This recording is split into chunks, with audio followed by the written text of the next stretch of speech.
quels influenceurs qui ont une communauté B2B, les règles pour bien choisir et fonctionner avec son influenceur. En termes de critères, alors on va pas répéter ce qui a été dit ce matin, parce que beaucoup de choses ont déjà été dites.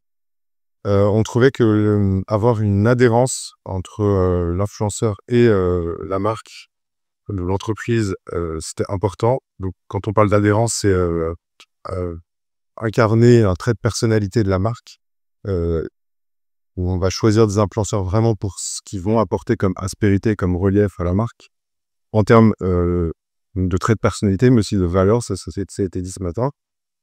Sélectionner les créateurs de contenu en fonction de leurs aspérités, bon, c'est ce qu'on vient de dire. Ça a été dit ce matin, mais dit différemment, ça pourrait être aussi la résonance. Donc, comment l'influenceur et sa communauté résonnent avec ce que la marque a comme message à transmettre, comme mission de marque, comme mission d'entreprise. Dans les pièges à éviter, mais ça rejoint aussi les critères finalement, ne considérer que la taille de la communauté de l'influenceur, c'est vraiment un no-go. Hein, on ne va pas choisir un influenceur uniquement pour sa taille de communauté.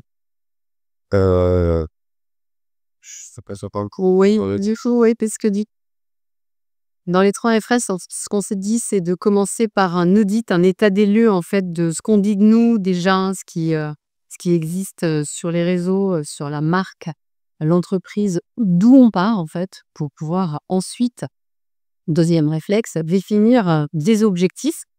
Parce qu'en fait, on peut avoir différents objectifs lorsqu'on fait intervenir un influenceur. Ça peut être en termes de visibilité, ça peut être en termes de trouver ou identifier des nouveaux leads, ça peut être plutôt en termes de préférence de marque pour nos CTX-là. Et du coup, définir des objectifs permettront aussi de définir des KPI qu'on pourra mesurer, on y arrivera après.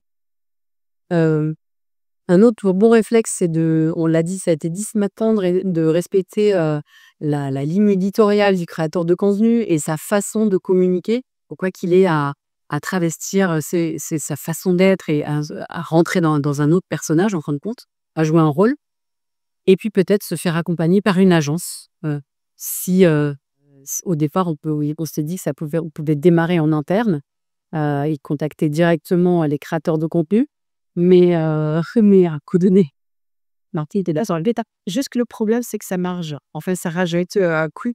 Ça l'a idionie comme ça. Ouais. Et ça rajoute. On l'a vécu avec Joe, c'est quand il y a des intermédiaires, c'est autant de marge. C'est ça. Et donc, on peut penser que ça coûte cher, mais finalement, c'est pas forcément l'influenceur qui nous a fait en bénéficier.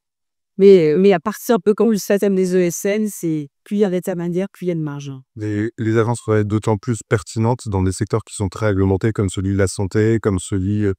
Et là, où il y a une vraie expertise que toutes les agences ne maîtrisent pas, mais une agence spécialisée sur l'influence médicale, l'influence audio-prothèse, etc. C'est vraiment des sujets très particuliers, spécifiques. Et là, on se disait, on a mis le peut-être.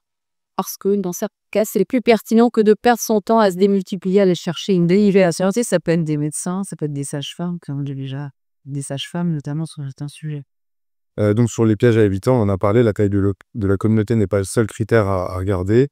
Respecter le budget, donc ça, c'est des choses à définir bien en amont et dans un cahier des charges totalement à inscrire. Et puis, des pièges à éviter, se dire... ne pas considérer le sentiment global, comme le disait ce matin une des intervenants. Il faut bien regarder le sentiment aussi, qu'il soit positif, négatif, et pas seulement le nombre de mentions ou le nombre de... Elle a parlé d'un sémantique. Oui, voilà, c'est un oui, tout à fait. Donc, souvent, on parle de sentiments aussi sur les réseaux sociaux, plutôt positifs ou négatifs. Disiez tous.